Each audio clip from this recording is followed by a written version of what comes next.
Veteran Yoruba actress Folake Aremu, popularly known as Orisabunmi, is dead.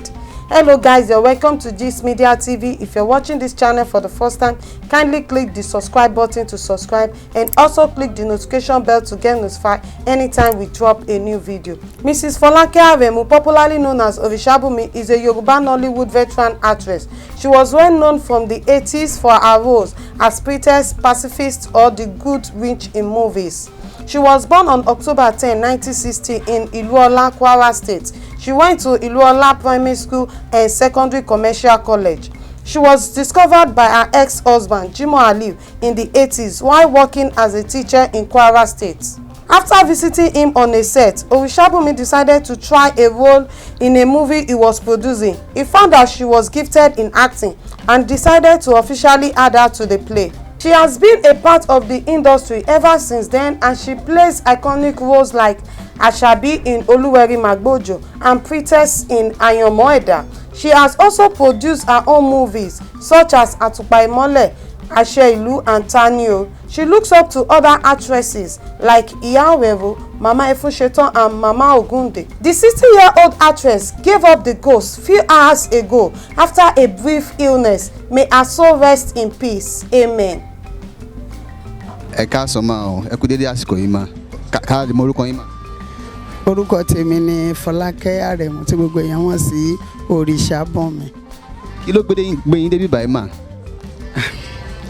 A wá sí Africa Film Festival TV tí a ti wá gbé àṣà ilẹ̀ wa lárugẹ ní gbogbo àgbáyé, àtàwùsá àti Ìgbò àti Yorùbá àti àwọn èdè tó kù tó bá ti jẹ́ Nàìjíríà lápapọ̀. Kí ni àmọ̀ràn tẹ́lẹ̀ fún àwọn èèyàn nípa àṣà àti ìṣe wa? Ẹ ṣé olóòtú, àṣà àti ìṣe wa jẹ́ kókó, jẹ́ pàtàkì gẹ́gẹ́ bí ọmọ bíbí Nàìjíríà. Wọ́n ní tí o bá gbàgbé àṣà, Olúwa ẹ̀ ti sọ lẹ́nu.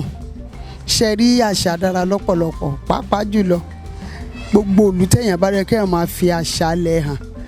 Tẹ́ bá wo àwọn India nísìnyí, wọn lè ṣe kí wọ́n fàṣà àwọn awọṣọ wọn. Bẹ́ẹ̀ náà làwa Yorùbá, bẹ́ẹ̀ làwùsá, bẹ́ẹ̀ ní Ìgbò, bẹ́ẹ̀ ní gbogbo wa. Tí Yorùbá bá jáde tó bá yọ lọ́ọ̀kan, ẹ ti máa rí ẹsìkí, ẹ ti máa rí gbáríyẹ, ẹ ti máa rí gọ̀bì, ẹ ti máa rí ìpàkọ́ ẹlẹ́dẹ̀ ẹ̀rùn dídì, ẹ máa rí ṣùkú, ẹ ríru àtìwọ́, ẹ ti mọ̀ pé ọmọ Yorùbá. Bí Ìgbò náà bá fẹ́ mú rẹ̀, ẹ sọ pé àwọn Ìgbò ló ń bọ̀. Bó bá dẹ̀ jẹ́ pé Haúsá náà ni, ẹ ti mọ̀ pé àwọn Haúsá ni. Àṣà ìbílẹ̀ wa ó jẹ́ kókó, ṣe pàtàkì fún gbogbo ọmọ Nàìjíríà pé ká gbé àṣà wa lárugẹ. Ẹ má jẹ́ káṣà wa ó parun. Ẹ̀yin gẹ́gẹ́ bí ògbóǹga tarigi nínú eré orí ìtàgé tí gbogbo èèyàn mọ̀ sí, kí ni iṣẹ́ tẹ̀ ń ṣe lọ́wọ́ mà? Kí ni àwọn iṣẹ́ yín wo ló ń bọ̀ lọ́nà fáwọn olólùfẹ́ yín kán lè mọ̀ nípa? Ẹ ṣé, àwọn sinimá kan ń bọ̀ lọ́nà àti pòpọ̀ tán, ó kù díẹ̀ ká gbé jáde.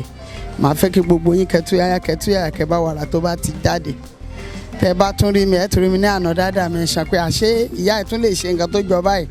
Àmọ́dà la máa ń wò yìí, tó bá jẹ́ good actor kò sí ròtàn bá gbé fún ẹ tí ò yẹ kó lè ṣe. Mo dúpẹ́ lọ́wọ́ Ọlọ́run ká tó mọ̀ pé kì í ṣe kọ́ṣọ̀ nìkan ni mo good sí mọ́dà náà.